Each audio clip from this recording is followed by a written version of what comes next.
বাবা আমরা কামাই রোজগার করবো কি? আমাদের তো ফ্যামিলি আছে, আমাদেরও বাল বাচ্চা আছে।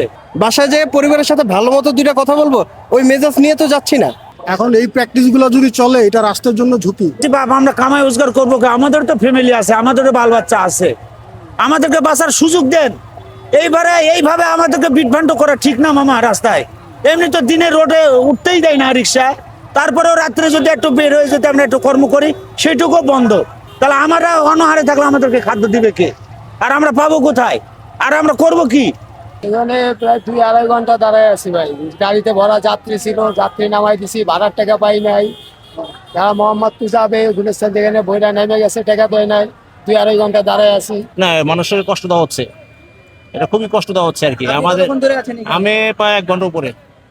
সেই আন্দোলনকারীরা আপনাকে ও বলতে যায় থাকার জন্য। আপনি কোথায় যাচ্ছিলেন? আমি যাব গুলশান। আচ্ছা, এখানে তারা নিরীহ লোকগুলা পাঠাও চালায়, তাদেরকেও শুধু কষ্ট দেয়, তাদের ছেড়ে দোক। আমরা বসে ঠিক আছে, বসে থাকি, সমস্যা নাই। কিন্তু নিরীহ লোকগুলো ছেড়ে দোক। এই যে অনেকে রোগী আছে এরা তো আটকে রাখতেছে। আমরা এখানে 1.5 থেকে 2 ঘন্টা পর্যন্ত জামে আটকায় রাখছি। অফিস শেষে বাসায় যাব, রিল্যাক্স করব। এখানে এদের যা প্রবলেম হোক তারা তাদের জায়গা মতো বলুক। এইখানে কেন সব সমস্যা? ওনারা ওনাদের মতো করে করুক। যাত্রীকে কেন হয়রানি করতেছে? আমরা কি করছি ওনাদের? এই যে 1.5 থেকে 2 ঘন্টা আমরা এখানে জামে আটকানো, এটা কি? এটা একটা না দুর্ভোগ না? শেষে কোথায় যাচ্ছিলেন? অফিস শেষে বাসায় যাচ্ছি। অফিস শেষে বাসায় যাচ্ছি, এখন যাই ফ্রেশ হবো, করবো। আমি এইখানেই শেষ। বাসায় যেয়ে পরিবারের সাথে ভালো মতো দুইটা কথা বলবো, ওই মেজাজ নিয়ে তো যাচ্ছি না।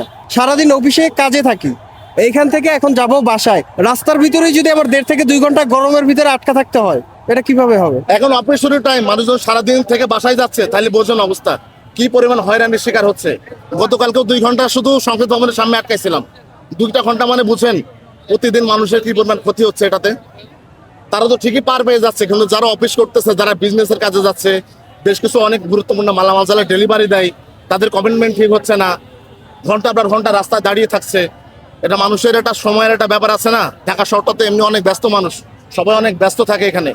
তো তাহলে মানুষের হয়রানিটা আসলে কেন করা হচ্ছে, এটাই বুঝতেছে না আসলে। এখন এই প্র্যাকটিস গুলো যদি চলে, এটা রাষ্ট্রের জন্য ঝুঁকি। কারণ যে কোনো ইস্যু, বাসায় একটা পাইপের সমস্যা হয়েছে, আইসা রাস্তা দাঁড়ায় যাবে। এইসব কালচার তো ভালো না।